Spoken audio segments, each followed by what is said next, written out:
What's up, guys? It's KB. Make sure you subscribe to the Underground Sports Philadelphia YouTube channel. Click the bell icon down below so you don't miss a single video from us. And thanks for tuning in to another video from Underground Sports Philadelphia. Now let's get into it. Philadelphia, baby, you're going to love it. Best sports fans in the world. Actually, the worst, but that's what makes them the best. What is going on, OTB Nation? Welcome into episode number 265 of the allegedly award-nominated, honorably mentioned, number 9 NCAA ranked, and of course viewable on YouTube, Outside the Box podcast, the official lacrosse podcast on the Underground Sports Philadelphia Podcast Network. It's KB, it's Deej, coming at you. We've got so much to get into. Between NLL action, a wild week in the NLL that was, a wild week we have on deck. A team's official Twitter account has gone missing. So DJ and I are going to try to figure out where in the world they may be, Carmen Sandiego style. And of course, PLL free agency is here. It has been wild to watch it all go down. We're going to discuss everything that's happened so far. Give you guys a little taste of what may be coming. And KB Sources is back, Deej. KB Sources is back. And, of course, we'll get into the PLL and Unleashed Japan rosters and Deej's College Rundown. But before we get started, make sure you guys are following us at OTBLaxPod, Twitter, Instagram. Follow Deej on Twitter at SCS_NextGreat. Follow me at KBIZZL311. Subscribe to the podcast feed, Apple Podcasts, Spotify, wherever you get your podcasts. We're there. Leave a 5-star review. It does go a long way for, more people finding the show, especially during this crazy time of lacrosse going on right now between NLL games, PLL free agency. We want to be your one-stop shop for everything lacrosse related. So go subscribe to the podcast feed. If it's Spotify, make sure you're following the show on Spotify. And subscribe to the Underground Sports Philadelphia YouTube channel. That's where you get full video episodes. You get shorts, live streams, interviews. I've been talking to some people, Deej.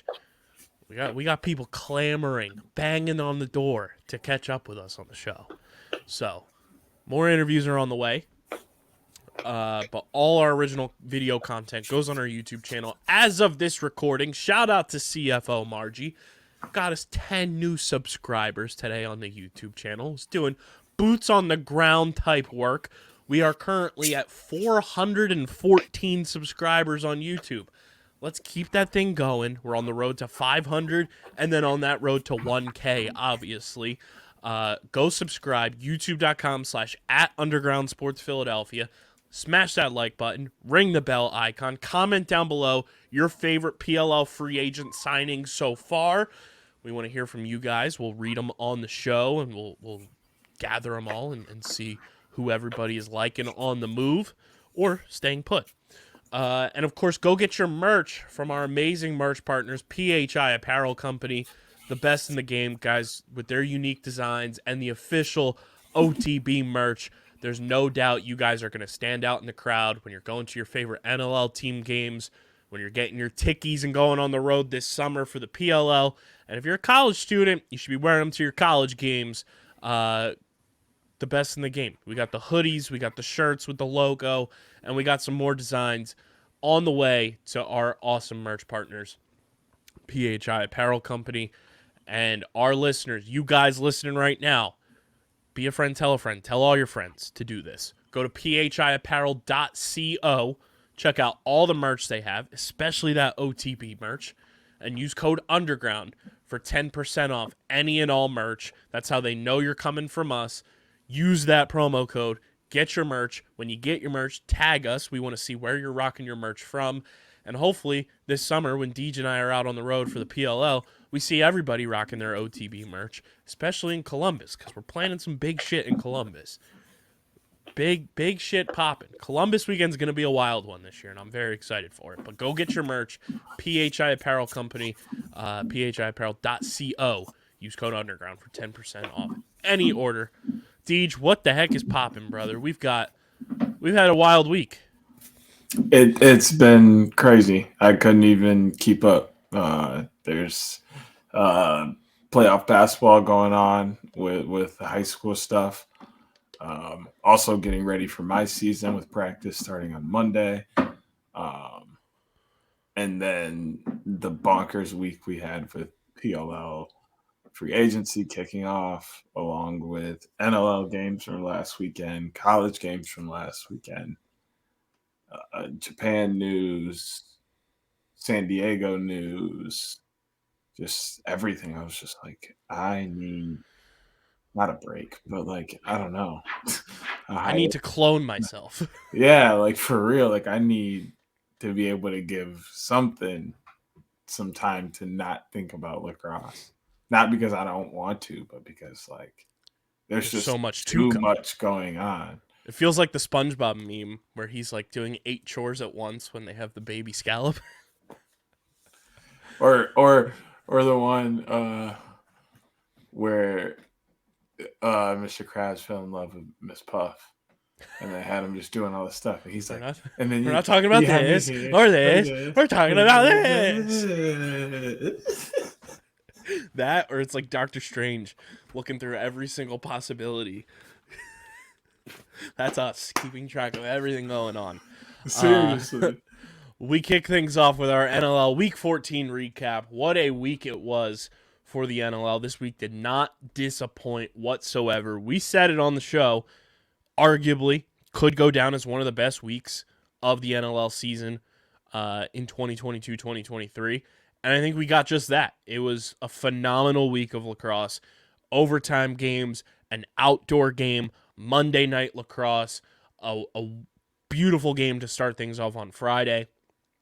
We had morning lacrosse. It was a great weekend overall. This is how the games turned out in case you missed any of it or you live under a rock like Patrick. The Bandits beat Halifax in Halifax 10-9.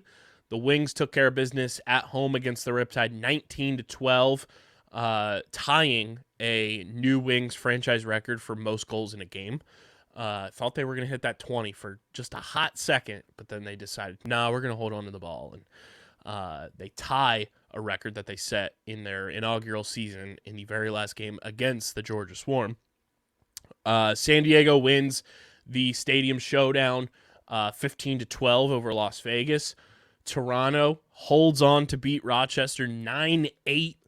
And then Georgia holds on in overtime to beat Albany 9-8. Panther City tops Saskatchewan 16-10.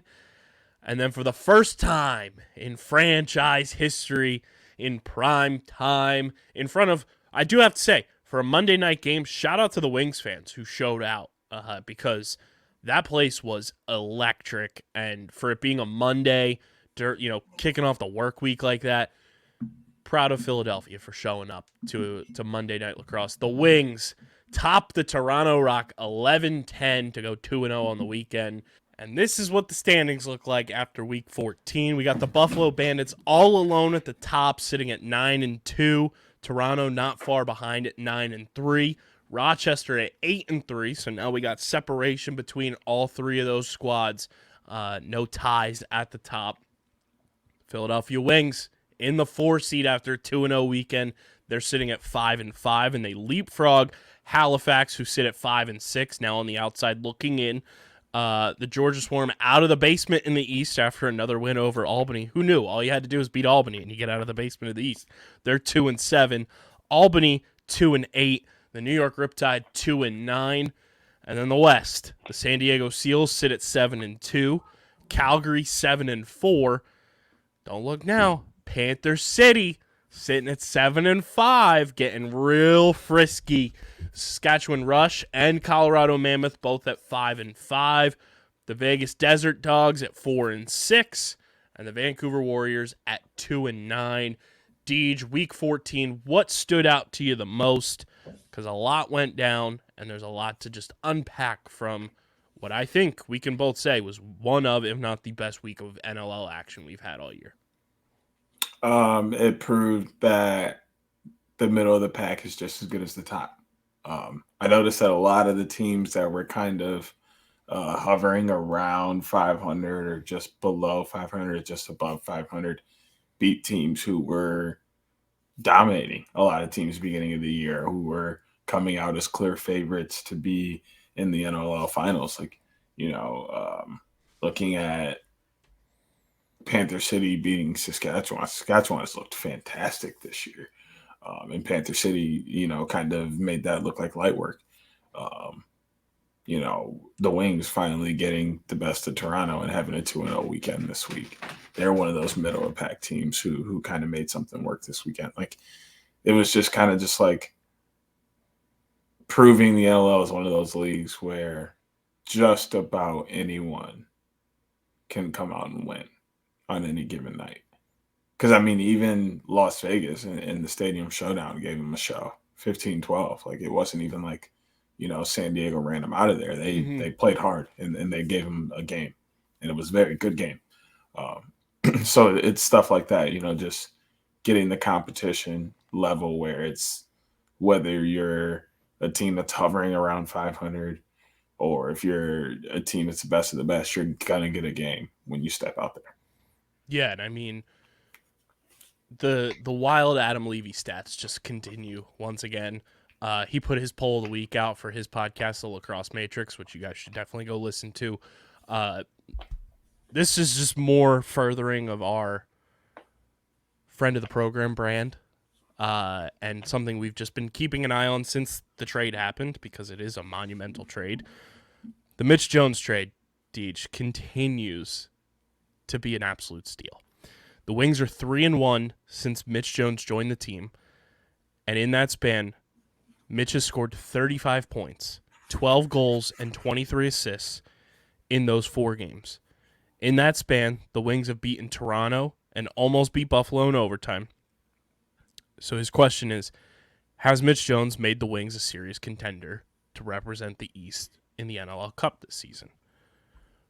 While I will still say, obviously, Buffalo is still a top dog, Toronto is still a top dog, and Rochester's still a top dog. The Wings they still have a lot to prove on their schedule remaining, because there's 3 against Rochester still 1 against Toronto, still 1 against Halifax. If they continue to play this way, and Mitch Jones continues to play this way, I think the bigger question is, Mitch Jones has to be in the MVP conversation. In terms of how you and I both view the word valuable in MVP.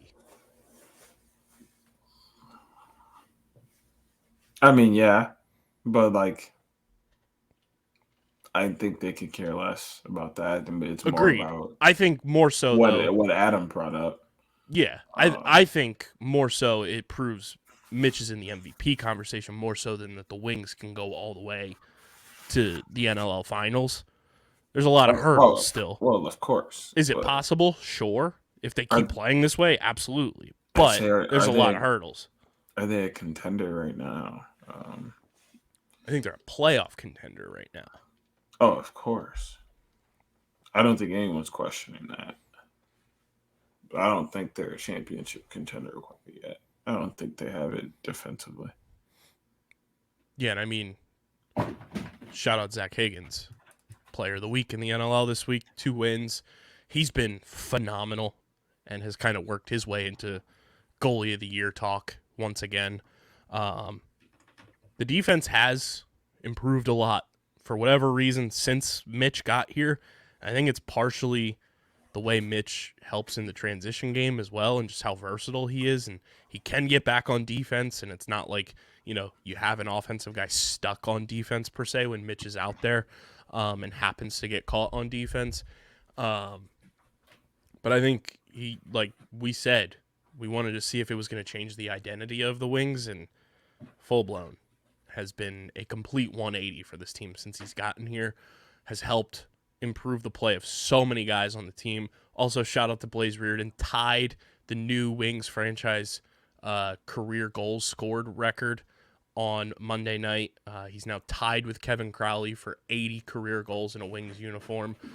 Can break that this weekend, which is very exciting. Matt Rambo is not far behind. I think Rambo's 2 goals behind or 1 goal behind the tie. So those two are going to be duking it out like it's Brady and Drew Brees, except on the same team. But I love your take of the middle of the pack teams and the teams that are right behind that elite echelon this year, which I think the 4 we would say are the 3 in the East, Buffalo, Toronto, Rochester, and then San Diego.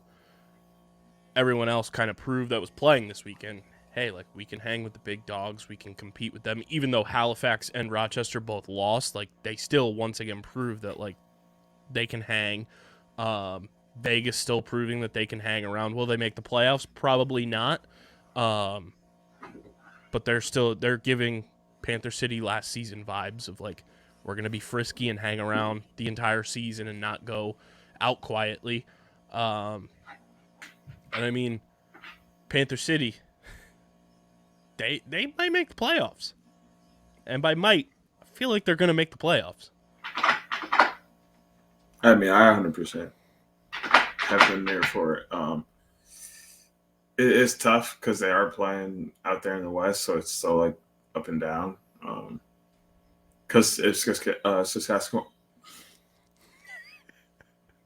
Anemone. If Saskatchewan gets hot again, they're definitely gonna make it hard. Calgary is obviously, and like most likely 1 and 2 are gonna be San Diego and Calgary.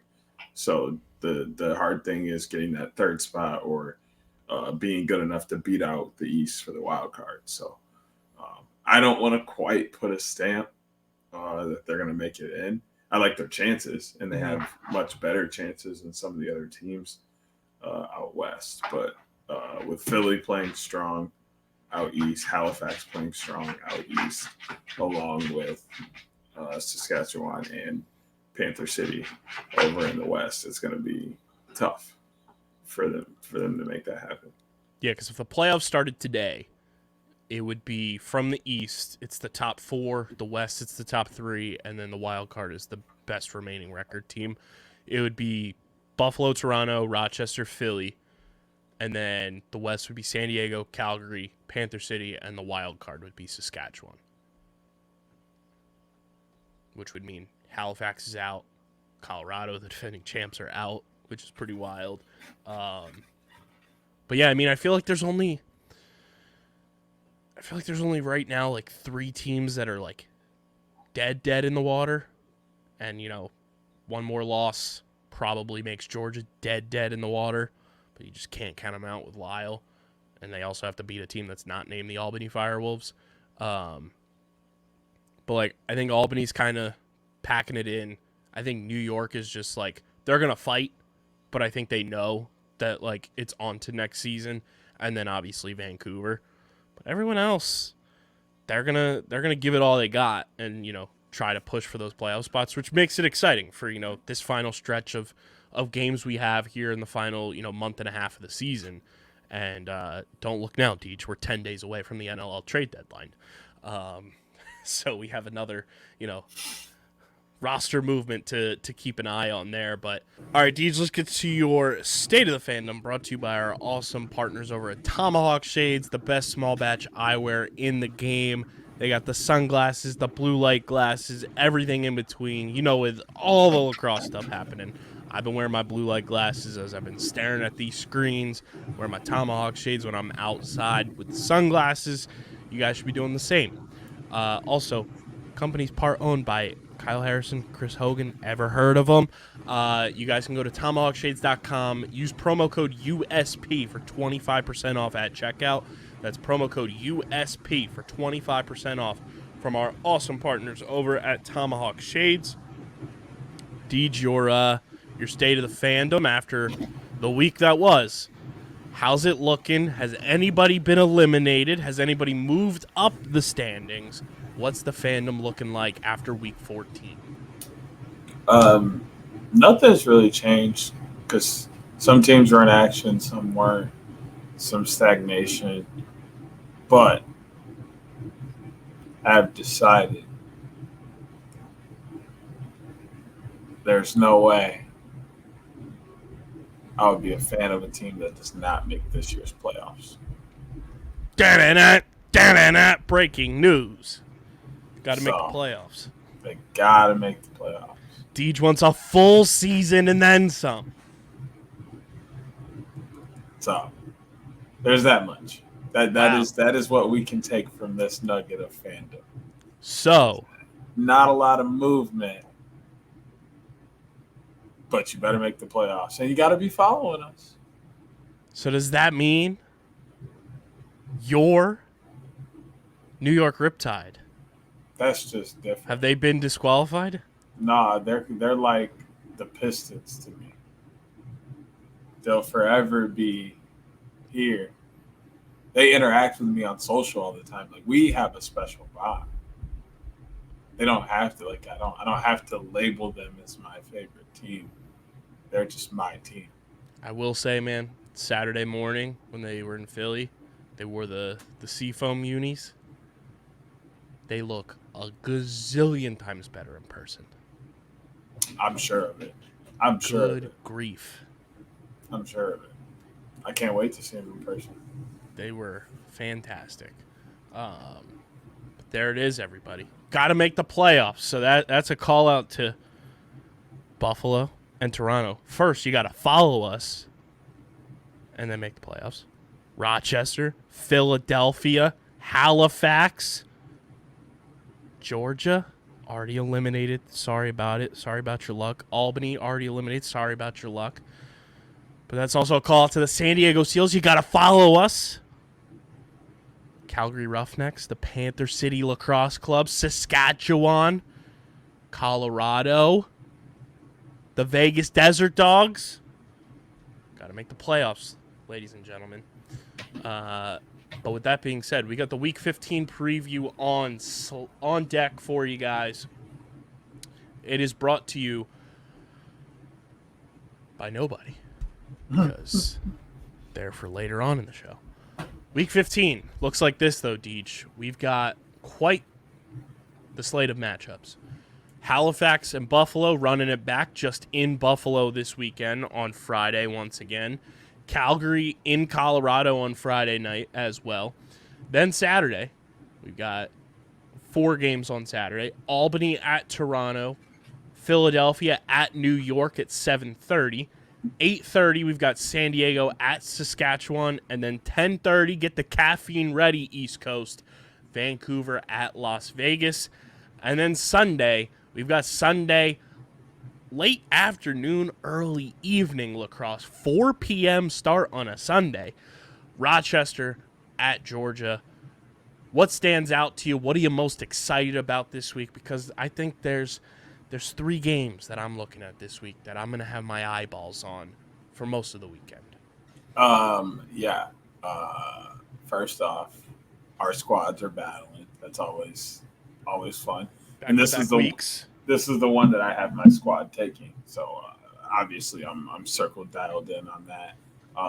Anytime the purple, orange, white, whatever other colors they wear that are the same get together, that's always fun. So Halifax and Buffalo and San Diego, Saskatchewan. They played earlier this year, and it was a very good game. Saskatchewan came out on top. Surprised me, actually. So I'm up in the air on how I feel about this game because it's in Saskatchewan. Meaning the Rush very, very well could win this game, especially after losing last week to Panther City. Yeah, I'm definitely looking at Halifax and Buffalo for sure. That's always a banger of a game. And then I just feel bad for Georgia, but I will be watching for my boy Lyle. Oh, of course. Because Lyle versus Connor Fields is going to be tons of fun. Oh, that's going to be fun. But, man, rip Georgia. I'm honestly intrigued by Calgary, Colorado. Colorado coming off a bye week, kind of fully rested at home, and the way Calgary's been playing this year, I think, those two teams always play each other tough as well. I'm really looking forward to that game. So both of Friday's games I'm super stoked for. Obviously very excited to get back to Long Island. It's been way too long for me. It's been since week 1, just with prior obligations and stuff and scheduling wise. But when the Wings take on the Riptide anywhere, I'm there. And then I'm going to go real sicko mode on you, Deej. Because for whatever reason, we've seen these two teams duke it out and it turn into just the most bonkos games. I'm kind of excited for the 10:30 Vancouver-Vegas game. I knew that was coming. I'm kind of excited about it. We'll see. I don't know. I kind of think Vegas might run away with this one. This is one of those games that I think Vegas is going in with the mindset like we have to have this, like, and not that like they have to have it because like it's like that dire, but it's just like Vancouver is a very beatable team. It's a team that they can use to springboard and get some momentum and push forward. And they're starting to get to the point to where every game will matter for playoffs. So like this is a team that they need to beat. So I think they're going in with, a very focused mindset, we need this for us, not for everybody else, but like we need this for Las Vegas. We need this for Desert Dogs. So it's a very different mindset when you go in knowing you have to win a game for yourself to boost yourself moving forward. Yeah, I'm just intrigued because, like, for whatever reason, when they play Vegas, it's the best Vancouver's looked. So I'm just excited to see, like, if Vancouver can get a quality game out of themselves, and just seeing how Vegas plays to stay in the mix. Like, even though it's not dire, they kind of do have to win this game to stay in the mix for the playoffs, for the wild card, and be in the mix. So we'll see what happens there. I'm also very excited to, like I said, to be back on Long Island. Wings Riptide is always fun. Wings put a beat down on them in Philly. We'll see what happens in this one. In another game, like, it's an important game for the Wings to win, to get over 500 for the first time, I think, all season, if I'm not mistaken. So there's a lot riding on this in the Wings. With Halifax playing, you got to stay in front of them for that 4 seed. So very important game on Long Island for the Wings. Very much looking forward to that. But I think without any further ado, Deej, we head over to the pick pond and we feed the ducks because it is time for the NLL Week 15 Picks of the Week, powered by the homies over at Pickup. Guys, go to playpickup.com, start playing the hottest headlines in sports, rack up points on your fan profiles, cash them in for prizes. That's playpickup.com. Deej, we start in Buffalo. It's going to be a doozy of a game, running it back, version 2.0 from last week. Halifax at Buffalo, 7:30 p.m. Eastern Time. How do you see part 2 playing out? I like Buffalo all the way. Them being at home is a huge boost here. I think they're going to get a lot of energy from the fans. They're going to come out ready to go, and they're going to handle business at home. I'm there with you. Not that Halifax has been playing poorly. I just think Buffalo has been in that zone that they typically get in, and they're doing whatever it takes to get that 1 seed once again. And if that means you got to beat Halifax, you got to beat Halifax twice. So I'm going to go with Buffalo as well. Plus, they're at home, so they'll get the nod from me. 9 o'clock on Friday, we got Calgary at Colorado. Very excited for this matchup. Should be a fun environment at the Loud House. We'll get into a little bit more about Colorado after our picks, but if Calgary wants to stay in the mix for the number 1 seed in the West, they've got to win this week to keep pace with the ever-surging San Diego Seals. Colorado coming off a bye. It's been a while since we've seen them. And, they got to get healthy. They've had some injuries and just keeping guys out there. So I am going to rock with the Calgary Roughnecks to get a big dub in the Western Conference. Oh, I totally agree, 100%. I've liked the way Calgary's been playing all year. They figured out a way to really lean on Jesse King, Hayden Dixon, and company. So and obviously Zach Currier is who he is with CDB in that. Yeah, I said that right. On the verge of 3,000 saves, I think I saw as well from Adam Levy. Yeah, which he's been playing out of his mind this year. I don't see how the grayscale doesn't come out of this one on top. Moving on to Saturday, the TSN game of the week, the Albany Firewolves, the Toronto Rock. You guys already know where we're going with this one. Give us Toronto, and I wish Toronto could wear these jerseys more often, because the unis they're wearing for Indigenous Celebration Night they're just beautiful. Love it. Love the color scheme. Give me Toronto all day, every day. They're going to be fighting with a vengeance. I feel terrible for Albany, because Toronto's going to be on a fucking roll. 7:30 p.m. Eastern Time on Long Island. The Riptide hosting the Wings. Big one for my Philly boys. Could be a historic night for Blaze and Rambo in terms of career goals and franchise records. Mitch Jones continuing his tear, I think, just continues. And I loved the way that the Wings defense played against the Riptide in Philly on Saturday. They did one of the best jobs I think I've seen since he's gone pro in shutting down Jeff Teat. Like, it was unreal. Like, we barely heard Teat's name called in that game. It was a fantastic job by Ian Rubel on the defensive side of things for the Wings. I love the way the Wings are playing right now, and I'm going with Philly to get a big win on the road. I got New York all the way. They're at home. I like the way they're going to feel at this one. They lost last week. I said they were going to split. So here it is. Common sense. Math be mathin'. But yeah, I also just feel good. The Riptide are one of those teams that seem to get a win after losing for so long and kind of just needing one. They need one. 8:30 Eastern Time.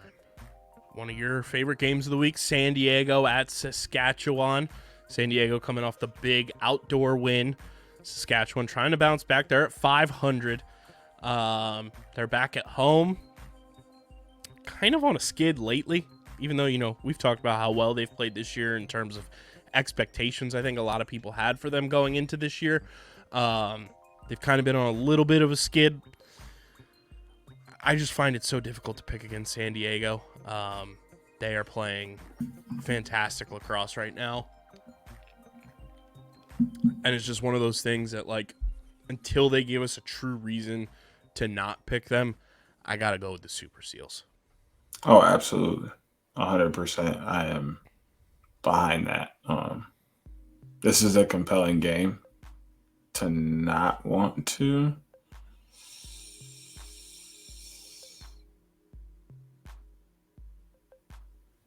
Give me the rush.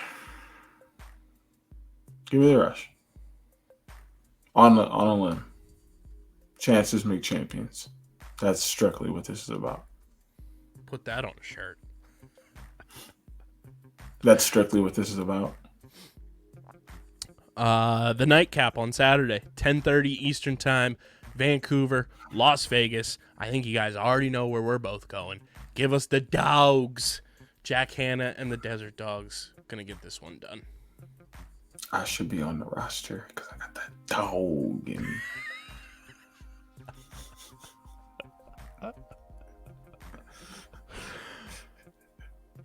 Moving to Sunday, 4 p.m. Eastern Time, Rochester, Georgia. You already know where I'm going. I'm rocking with my Nighthawks, who have been phenomenal this year. Even in the games that they've lost, they've kept it close and competitive. I think in their 3 losses, like, the most they've lost by, I think, is 4 or 3. So, like, every game they've been in it.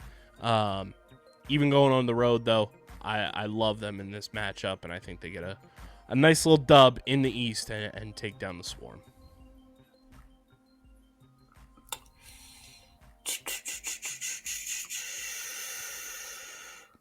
This isn't hard at all. I love Lyle, but Rochester's going to run away with this one. Well, maybe not. Georgia be in some close games that they shouldn't really be in. But either way, Rochester's going to win this one. So there it is. Your Week 15 picks of the week look like this. We both have Buffalo. We both have Calgary. We both have Toronto. I've got the Wings. You've got the Riptide. I've got the Seals. You've got the Rush. We both have Vegas. And we both have Rochester. And those are your Week 15 NLL picks of the week, powered by the homies over at Pickup. Before we switch over to free agency in the PLL, we got to discuss this because out of the blue it happened. Nobody knows what is going on. Where in the world is at Mammoth Lax? Cue the Carmen Sandiego music. The Mammoth official Twitter account is gone. It is up and disappeared. Shout out to Hootie. Tweeted at us and said, I think the account went extinct. Is that a thing? Can your account do that? I think he was likening it to the mammoth being extinct. Actual mammoth. I walked right into that. But how does an official team account just up and disappear? Literally just vanish. I mean, we did see it with the New York Lizards. But there were extenuating circumstances to that. Or petty circumstances, however you want to chop it up. Sure. Circumstances nonetheless. But this is out of the blue. Was just scrolling through and Mammoth Lax up and disappeared. Their Instagram's still active, but their Twitter account is missing. And I think we need the NLL to go on a journey and figure out where the heck Mammoth Lax is, because those are the boys. Can't not have the Mammoth Lax game day tweet threads. I mean, hey, that's what it's looking like. I don't know what's going on. It's a tough scene. Did it get reported or something? I don't know. It's weird. It's like the account deactivated almost. It's such a weird thing. But what we want you to do is comment on YouTube where you think at Mammoth Lax is right now. Anywhere in the world, wherever you think that the official Mammoth Twitter account could be. Best ones in the YouTube comment section. Tweet at us at OTBLaxPod. We'll read the best ones and retweet the best ones. We want to see them all. Where is at Mammoth Lax in the world? Where in the world are they? But we want to hear your best responses. We'll retweet the best ones, our favorite ones. We'll interact with the YouTube comment section ones. So go do that. Let us know where you think at Mammoth Lax is currently residing. Deej, let's shift gears. PLL free agency is here for the first time ever. It's brought to you by our friends over at Dubby Energy. Because everyone knows we got to be energized with this PLL free agency happening right now. Dubby is going to war on big energy, guys. And you're probably like, guys, every energy drink has jitters and crash. I'm telling you from experience of Dubby being in our lives for the last 2 months now, there's no jitters, there's no crash. There's just unbelievable taste and a healthier energy drink in your hands. Dubby was tired of big energy favoring profit over quality and making energy drinks loaded with jitters, maltodextrin, filler, artificial colors and dyes, sugars, and other BS. Take a peek for yourself on other energy drink nutrition labels and then come talk to us. Dubby grew upset with these types of energy drinks and decided to wage the war on big energy by releasing their own energy drinks, which are cleaner and jitter and crash free. Here's to paving the road for a better future for energy drinks where the status quo is no longer profits over quality, where quality actually matters, and where energy drinks don't get a bad rap for being unhealthy and harmful to consume. Will you stand with Dubby? Will you stand with the Outside the Box podcast and go to war on big energy? Great news, though, Deej, because as of this recording, Dubby's got a lot of their flavors back in stock. Speaking of war on big energy, the Big Energy Tears flavor back in stock. That's the blue raspberry flavor. I already placed an order for it. It's coming to the studio. Also back in stock, not on pre-order, the Passion Joy Tea, which is the passion fruit iced tea flavor. Push and Punch, the fruit punch flavor, back in stock. The Beach and Peach, which is one of my personal favorites now, the mango white peach cooler, fully back in stock. And for anybody who's trying to cut back on caffeine but still needs to stay hydrated, the Monkey Madness Hydro Hydration strawberry banana flavor, back in stock. You guys can go to dubby.gg, use code underground when you check out. You get 10% off any order. Use it whenever you want, all the time. Guys, I'm not even joking with you. It is some of the most delicious drinks you'll have, especially when you put them on ice. It's amazing. I got it right here now as we're recording. Literally in the shaker. It's fantastic. It's delicious. And you don't get that crash. You don't get jitters. You don't feel all like wired up and everything. And you just stay focused. It's got that patented neuro factor in there. W.GG. Use code underground. 10% off your order. But Deej, PLL free agency is here. KB Sources is back. We had some news break out of the office. Shout out to the boy, Pat Resch. I reported that he is going back to Chaos. It's been confirmed by the league. So Pat Resch back with the OS boys, but massive free agent moves. A lot that were speculated before free agency even opened have happened, but here are the moves. We're going to detail some of the moves that we think are massive, some of the moves that still have yet to come, and what we think it could do for each team. So starting with the Archers, they've re-signed Ryan Oghaven. They've re-signed Connor Fields. They've re-signed Latrell Harris. They've re-signed Jared Connors, and they've re-signed Trey LeClaire. But leaving the Archers, Will Manny, he's going to the Whip Snakes on a 2-year deal.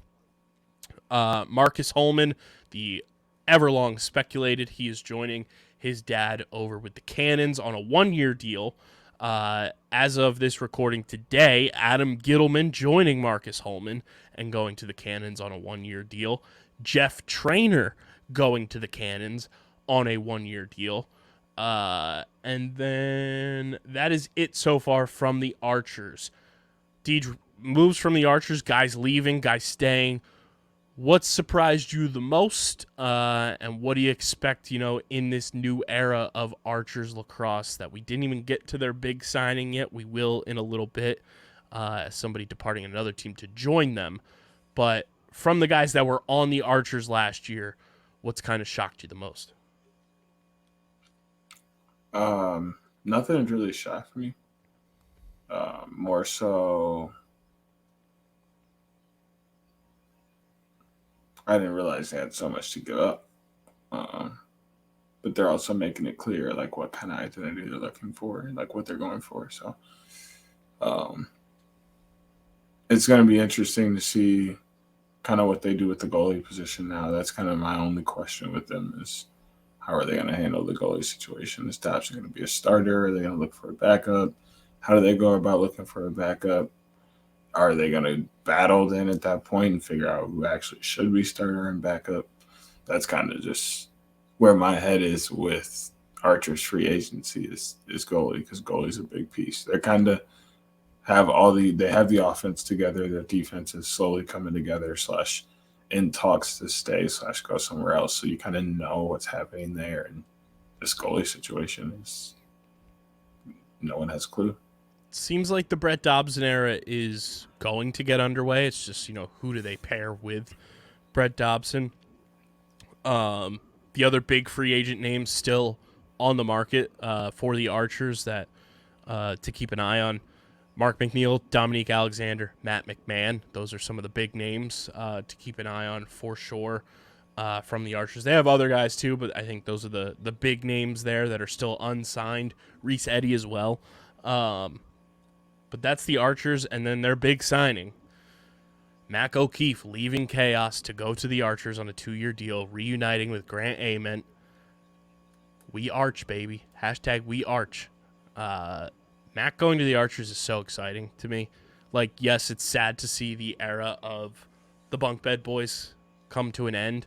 But Grant, Mac, Matt Moore, Connor Fields, Ryan Ambler, Tom Schreiber,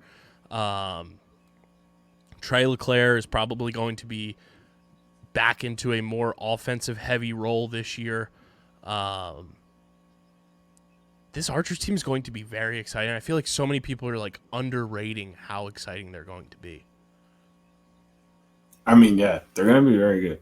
I'm excited to see how they move around the pieces. Is Diesel going to start? Are they going to keep him where he is? How do they implement new guys? Do they take their time with it? And they're just so many moving pieces now with this team. They're going to be good. They're going to be very good, regardless of how they do it. I'm just interested more so in the behind the scenes and the how than the what. Yeah, it's the We Arch era. Penn State fans, rise up. The boys are back together. Moving on to Atlas, who have had little to no movement. They've signed one guy. They've lost one guy. Jake Caraway, the boy, fully tucked, now joining the Water Dogs on a 2-year deal through 2024. Friend of the program, our friend Sarah Griffin, wrote about it on the PLL website, listing Jake as a ideal option to replace Ryan Brown with the Water Dogs. And in true Ryan Brown fashion, Jake Caraway leaving Atlas, going to the Water Dogs. I couldn't be more excited for him. I think he's going to have such an opportunity with Copeland and this offense to really thrive and let his game play out. I think it's an ideal situation for him. Being able to play with Michael Sowers and Kieran McCardle is going to be awesome. I'm super excited for Caraway to go to the Water Dogs. And then Atlas finally made a signing. They re-signed Tucker Jarkin to a 1-year deal. So not too much has happened with Atlas. They still have every big name free agent that they've had. Cade Van Raphorst obviously highlighting there. Kyle Pless, Dan Bucaro, John Crawley, Peter Dirth, Jacob Fopp, who's kind of the big darling face-off athlete on the free agent market. And then Max Wayne's also a free agent, but the Cannons announced their 2 assistant coaches. There's a connection there for Max Wayne. You and I were kind of texting today. I put it out there for the people. Hutton Jackson, our boy, put it out there as well. Keep an eye on Max Wayne to the Cannons. It kind of just makes too much sense for him to reunite with one of his coaches. But Atlas have been very quiet. They get their new man in charge and haven't really done much. Yeah. But I mean, do they need to really do anything? And they have tons of draft picks, so maybe they'll start shuffling those around, but they're kind of just chilling. They're in very good space. I don't think they really need to hit free agency at all. The Cannons, though, they have been all over free agency. They started things off way earlier. They retained Chris Eslanian through 2023. But they have gone out and signed so many guys. I'm going to sift through here. Like we mentioned, Marcus Holman, Adam Gittleman, Jeff Traynor, all going to the Cannons. Also joining the Cannons, Matt Reese, leaving Chaos, going to the Cannons. Matt Cavanaugh obviously was traded there earlier this offseason. Kyle Hartzell going to the Cannons on a 1-year deal. Cannons have been, it's like everybody's going there. Miles Jones commented on Gittleman's signing post on Instagram and said they got deep pockets over there. Cannons have been super active. Coach Holman might know a thing or two about this team building thing. I mean, from all the signings and on paper, it seems like the Cannons have a roster again, which is exciting for the league. You know, you never want a team to be what the Cannons were last year, unfortunately. But Lyle Thompson's got to be doing backflips right now that he's starting to see the semblance of a team around him.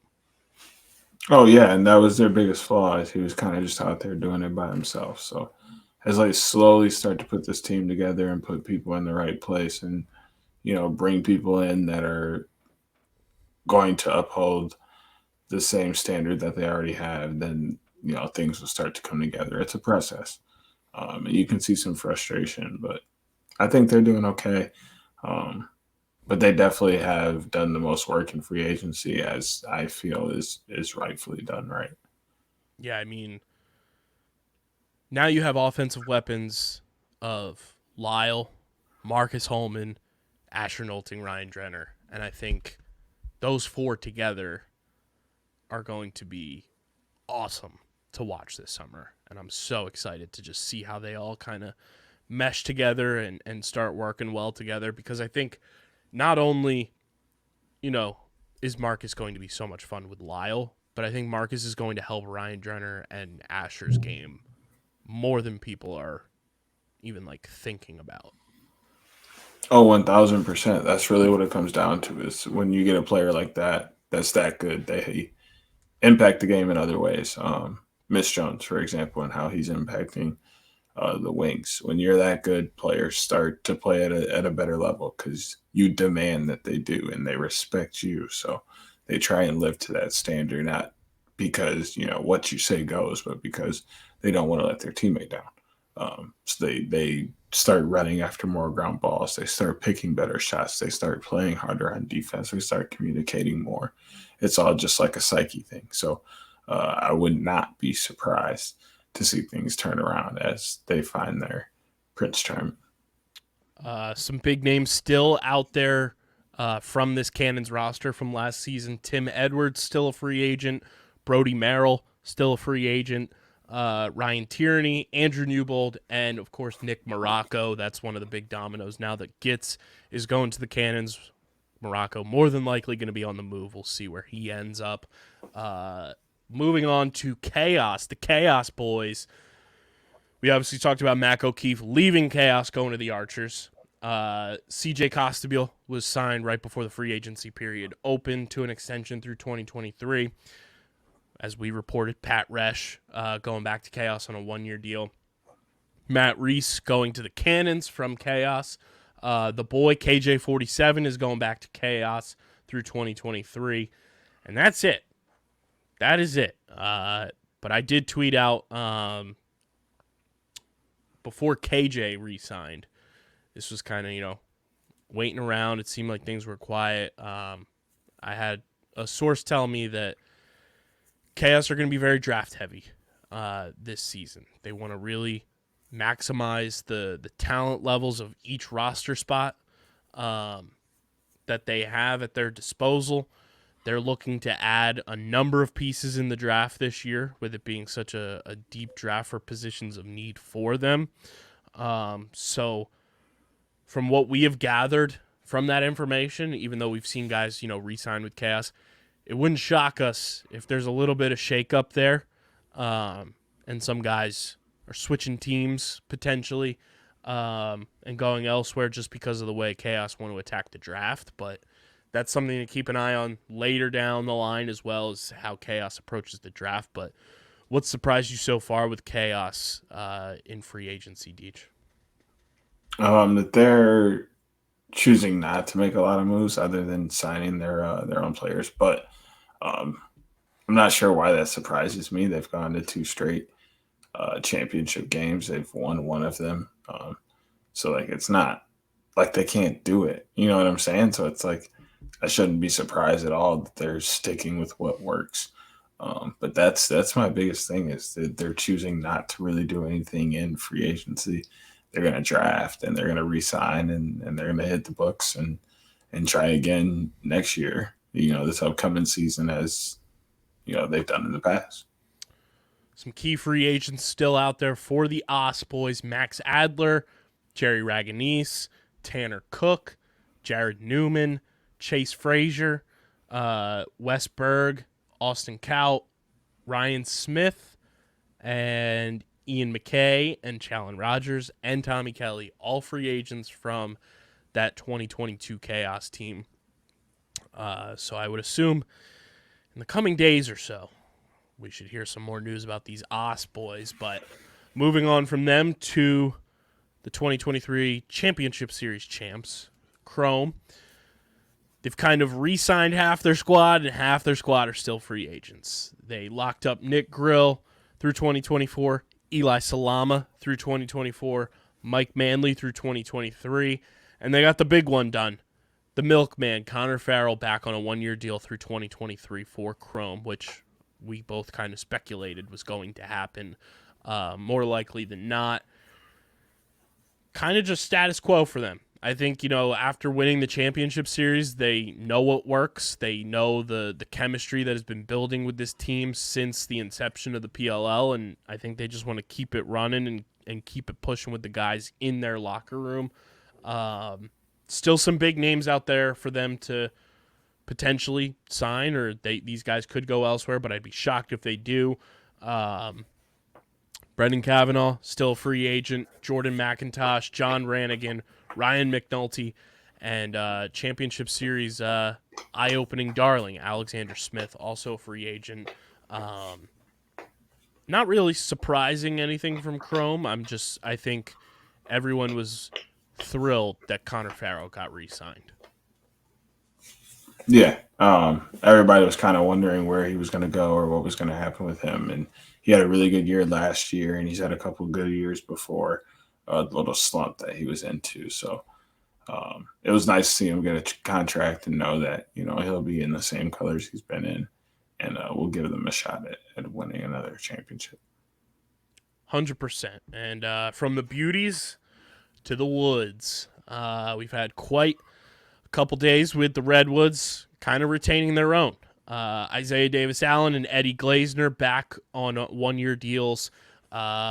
Finn Sullivan, also another member of that Cannons free agency spending spree. He'll be joining the Cannons on a one-year deal, as Kevin Brown reported today.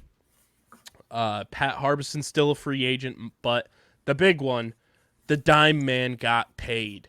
Miles Jones back through 2024. Huge.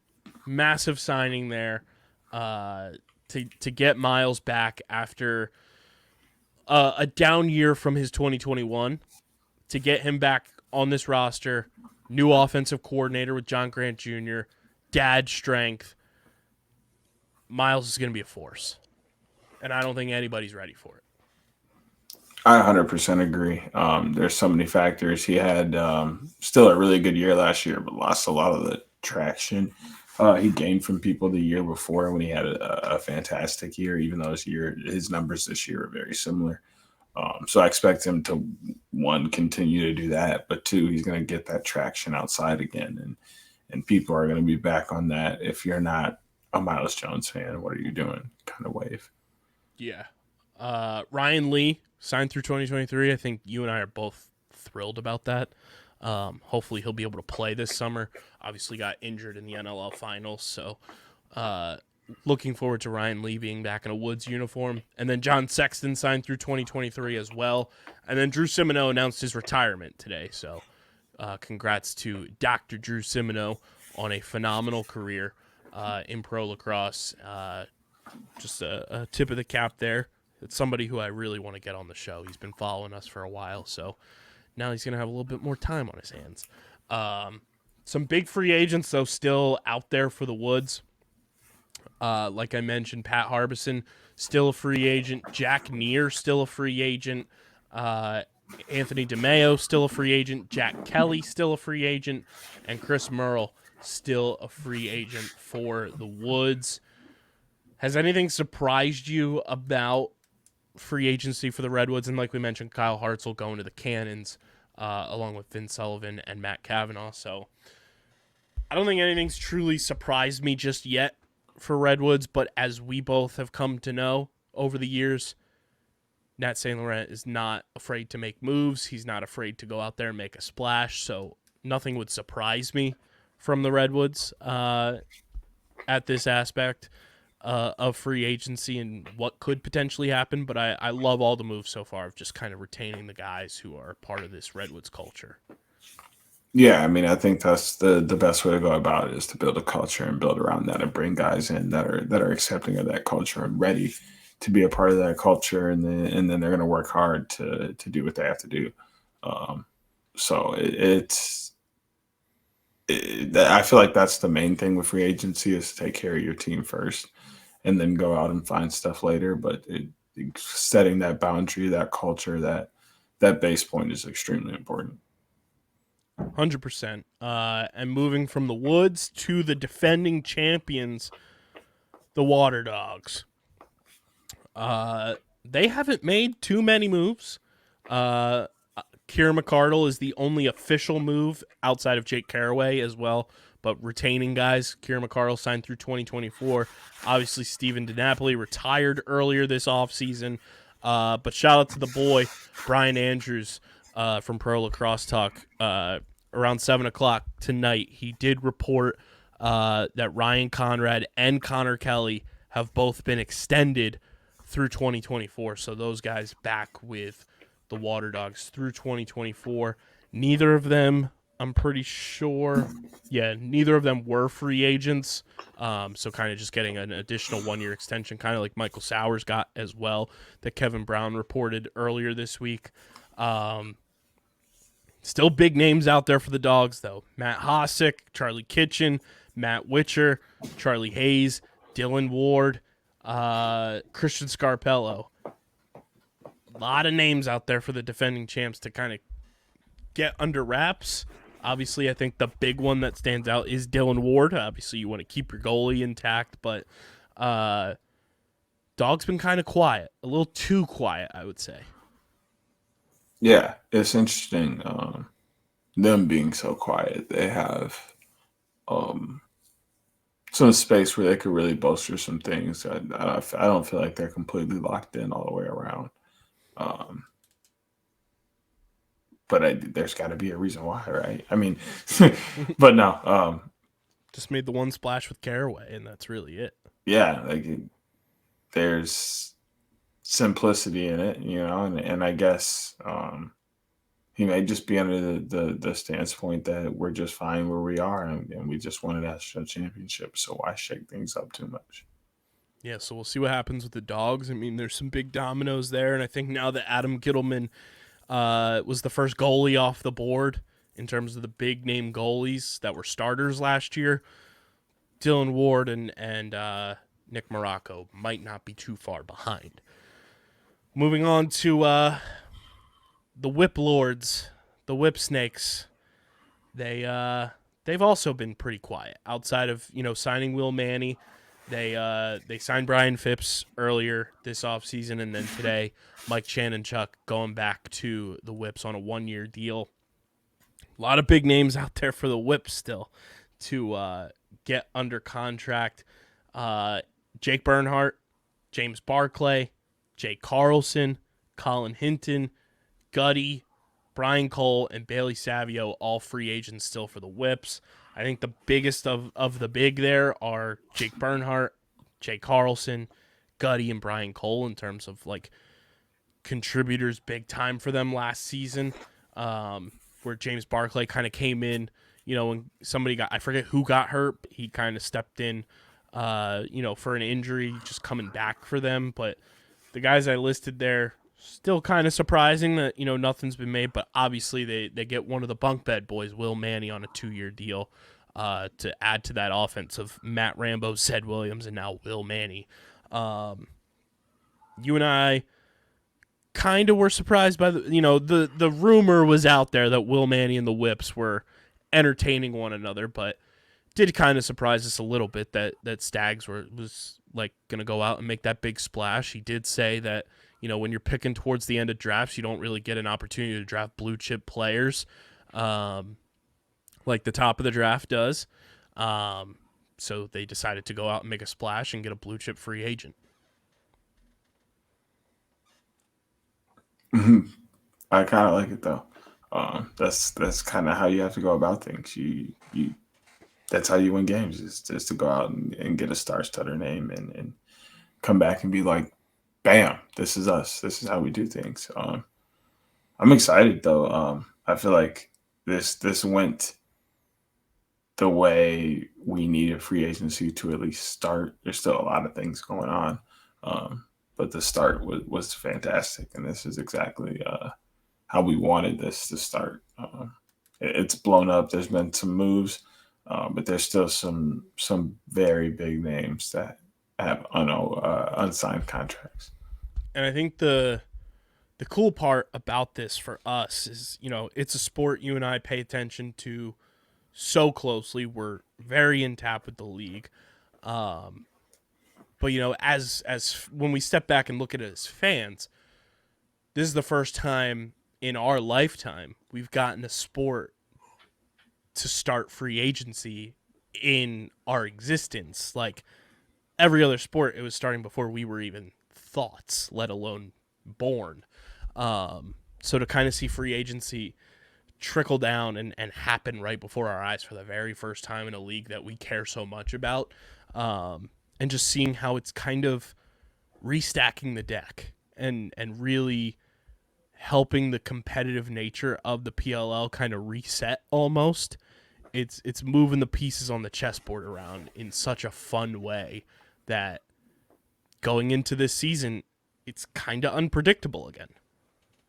Yeah, 100%. Because everybody's got to feel each other out and get everybody acclimated and get the chemistry going and feel good about themselves. On top of not seeing each other for so long, there's so much that goes into the very short season that we do play, and realistic and part to everything else. So it's going to be a jumbled mess to start the year, and then everything will smooth itself out real quick. Yes, super excited. If you're watching on YouTube, comment your favorite free agency signing so far in the PLL, and let us know how your favorite team has done so far in free agency and other moves you want to see made. Give us your best hypothetical free agent signing. You want to see somebody from another team go to another squad that nobody's thinking about? Let us know. Comment on YouTube. We want to see the best ones. We will read them and interact with them. Faux show. And some other PLL news. The PLL and Unleashed Women's Lax Japan rosters have been announced. Guys and gals starting to travel out to Japan as well. The roster for the PLL looks like this.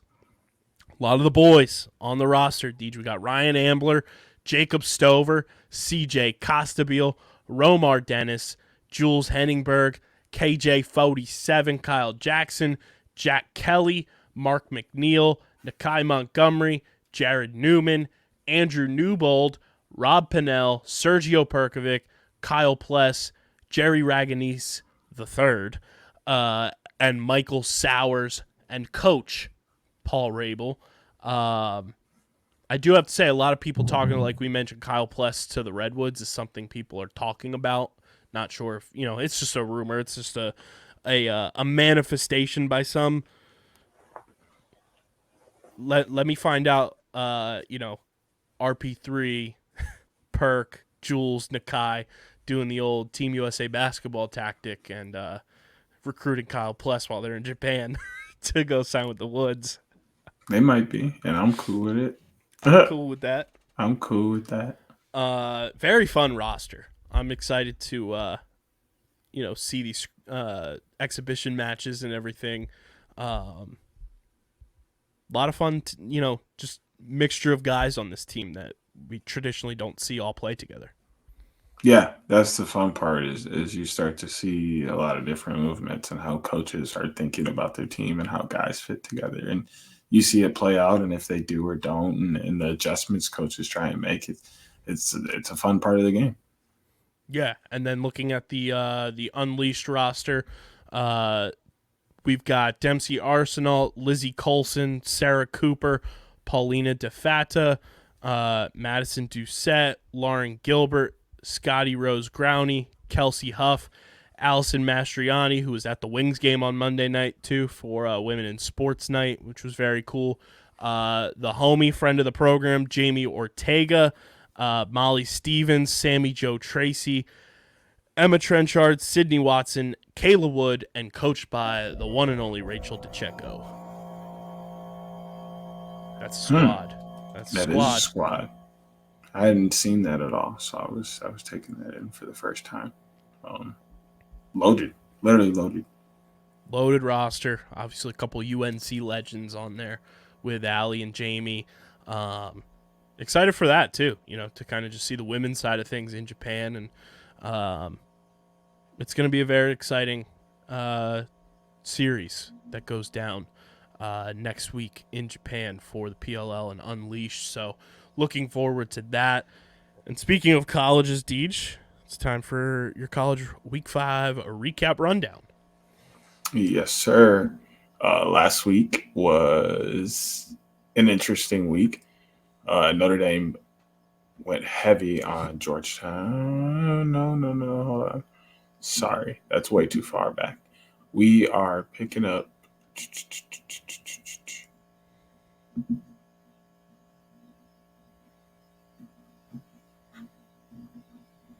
We are picking up in March, where Loyola beat Townsend by 1.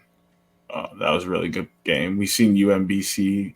They finally dropped their first game. They looked really good to start the year. They were one of 4 teams to be 4-0 to start the year. Yale smashed up on UMass. Harvard beat Vermont 12-5. I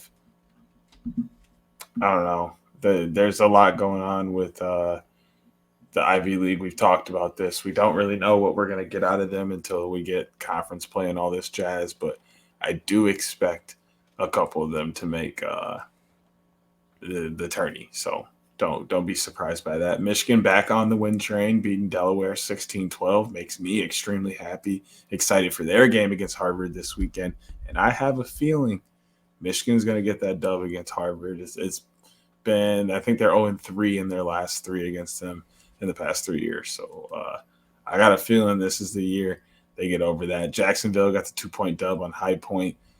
Go Fins. Hopkins beat St. Joe by 1. Maryland also goes to triple overtime with Notre Dame. Kavanaugh takes it home because who else is going to take it home? Quack. That Duck Hunt Selly was... Bro, hey, it was insane, for 1. And 2, the Kavanaughs also always have very good Sellys, and it's just... I just don't even want to talk about it. I did like Joe Keegan's This or That, which is better, Ryder's Dead Fish or the Duck Hunt. Oh, Dead Fish. I was going to say, my take on that was Dead Fish is iconic and like a classic, and Duck Hunt is just new era. But Duck Hunt is a new era celebration with a classic twist. Right. Or sorry, a classic celebration. Really, it really should be a classic celebration with a new era twist. New era twist. And I like that. But for the sport of lacrosse, I think Ryder Dead Fish is just, that's Hall of Fame. Yeah. Top tier. No question about it. Lehigh got on top of Navy 13-10. I didn't expect that. I watched the tail end of that game, and Navy, their offense is starting to look really questionable. Their defense can hold them into some games, but their offense is not scoring enough goals. Penn State gets the best of Penn, which I didn't see coming, but Penn State has looked extremely good in their past 4 games. So there's somebody to keep an eye on. Denver got the best of North Carolina in a 9-8 game. North Carolina kind of blew that one. It's a college tour game right there. I was watching that game, and I understand why that's a college tour game. They played very good lacrosse, but it was a few mental mistakes that really cost them in the end. Cornell gets the best of Ohio State, which I did not see coming. Ohio State has played top-notch this year, looking better than they have the past few years. Maybe it had something to do with that new stadium, but they finally dropped one there at home. I think that's only their second loss of the year, but only by 3. Cornell, who is probably the best Ivy League team, So that's not a big deal. Princeton might be the other really good Ivy League team. They made the Final Four and championship game and stuff in the most recent years. So keep that in mind. Georgetown did get the best of Princeton, 13-10. Virginia mollywopped Richmond around 25-8. It really, really was not fair. They shouldn't even allowed that to have been on TV at all. But Rutgers got the best of Utah, 18-14. Rutgers slowly being one of the best teams in the in the country. And then we got another OT game on Sunday as Duke beat Syracuse 14-13 in overtime. Brennan O'Neill coming through. He's also looking like he could be the third pick overall, and Sam Hanley and Brendan O'Neill could be on the same team on the Atlas? Question mark. Anyway, UMBC beat Townsend, so they got back on the win train after dropping one this week. Or sorry, that was before they dropped one. They dropped one Tuesday this week to Delaware, 17-11. Delaware bouncing back to their L from Michigan. Virginia beat Hopkins 18-13. That was a very good game. Hopkins didn't necessarily just roll over and give it to him. Made them work for it. We're in it till the end. And then Virginia kind of just showed dominance toward the end of that. And High Point getting a very big boost to win 22-6 as March is getting ready to really roll. So conference play is going to start up soon. And then, of course, you had the Philly Classic getting played. Nova takes care of Drexel big time, 14-7. And then Penn wins an OT over St. Joe, 13-12. Which tough. Is, yes, that was a very good game, though. And then I think that was the perfect way to end the last week because that was the last game of the week. Because then that's lining us up for a fantastic week this week. Loyola and Duke is going to be fire. Loyola has been beating teams they shouldn't be beating all year. So everybody knows kind of how that works with Duke.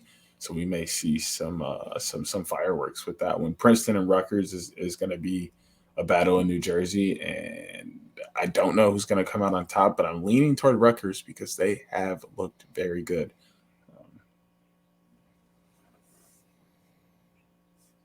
Look at that.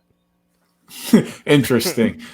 Maryland and Albany. Albany hasn't made much splash this year, but this would be a game for them to do so. And whenever they play high competition, they kind of show up. That's just the kind of team that Albany is. So I'll be looking out for Brian to be saying some stuff to me. That poll that they got over up in Albany is pretty solid.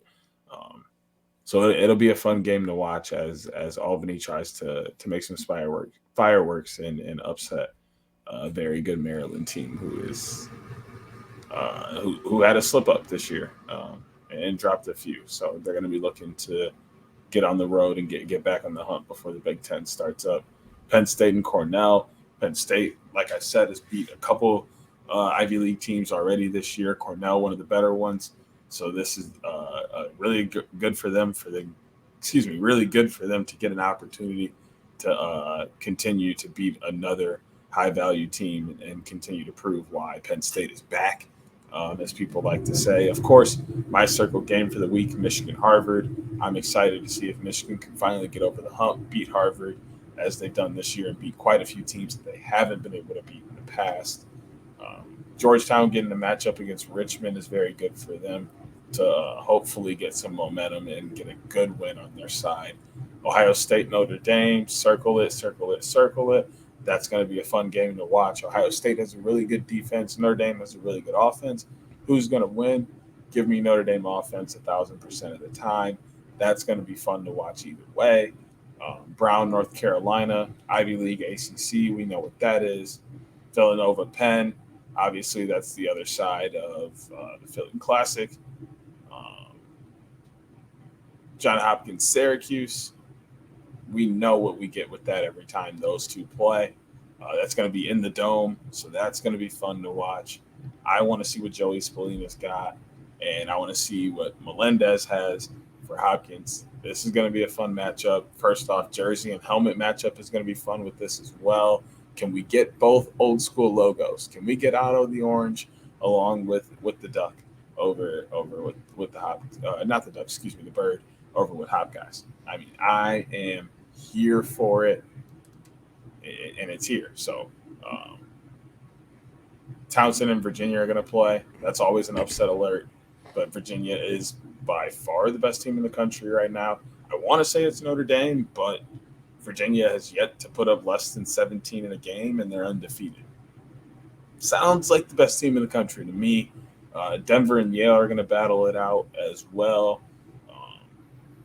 If Denver keeps up the road they're on, they're going to be another sneaky team who's going to end up being, one of those top 4 teams that people weren't expecting to be a top 4 team, and roll right into a smooth playoff run. Nothing really going on Tuesday that's fun to watch. Syracuse and Hofstra might get a little bit going just because Joey Spallina is who he is, and then nothing on Wednesday. So Saturday is the big day for us. There's a ton going on in college lacrosse on Saturday. So you have tons of lacrosse to watch on Saturday. You go right from college, right into the pros, just like it's been all season. I love this. And even the later games that are kicking off or facing off at 3:34 that run into the start, or even the 5 games that are running into the start of the pro games. I got a couple things for you. Either get an Xbox or get Apple TV, because they have multicast and you can watch up to 4 games at once, so you don't even have to miss any of the action. This is not a free ad. This is free ads. This is not a free ad whatsoever. This is just being smart. Don't miss a game because you think, literally, don't miss a game because you think you have to just watch one game. You know what? I'm in here watching 5 at once sometimes, or 6. I'll put 4 on the TV and then pull 2 more up on my laptop and on 2 browsers and call it a day. We don't miss games around here. Yeah, and another game you shouldn't miss is this Sunday, because we've got our Selection Sunday live stream going on for Underground Sports Philadelphia.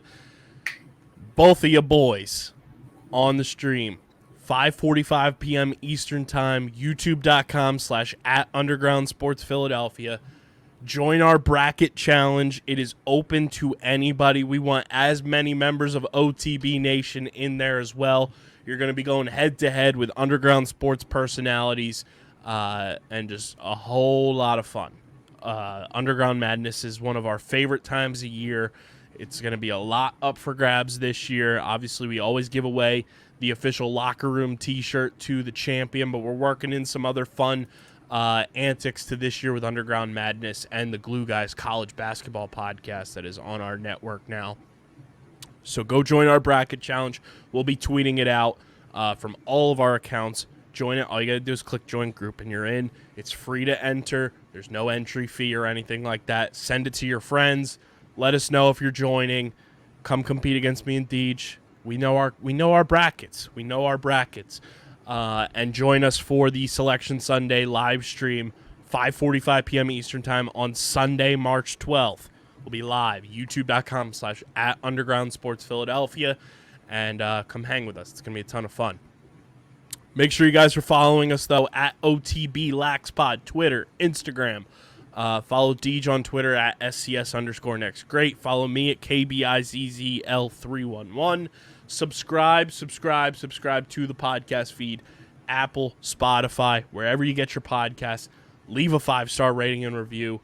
Follow us. Make sure you leave a 5-star review. It does help the algorithm, helps more people find the show, and helps OTB continue to grow so we can do more dope stuff with you guys and keep this awesome podcast rolling. And, of course, subscribe to the Underground Sports Philadelphia YouTube channel, youtube.com/@undergroundsportsphiladelphia. That's where you get full video episodes, clips, interviews, live streams, shorts, original content, all on our YouTube channel, youtube.com/@undergroundsportsphiladelphia. We are currently, at the end of this episode, 414 subscribers. The goal, 500 and beyond. We need to get to 1K, obviously. So go subscribe, be a friend, tell a friend, smash that like button, ring the bell icon, comment down below your favorite PLL free agent signing so far, and go get your merch, phiapparel.co. Use code underground for 10% off, and tag us when you get your OTB merch. We want to see you guys rocking that stuff. But this has been episode number 265 of the allegedly award-nominated, honorably mentioned, number 9 NCAA ranked, and of course viewable on YouTube, Outside the Box podcast, the official lacrosse podcast on the Underground Sports Philadelphia Podcast Network. For Deej, KB, enjoy this weekend of lacrosse. Enjoy free agency even more. Make sure you're following both of us on Twitter too. Who knows? OTB scoops, baby. KB bombs coming at you. We're getting the heck up out of here. Peace. Hey.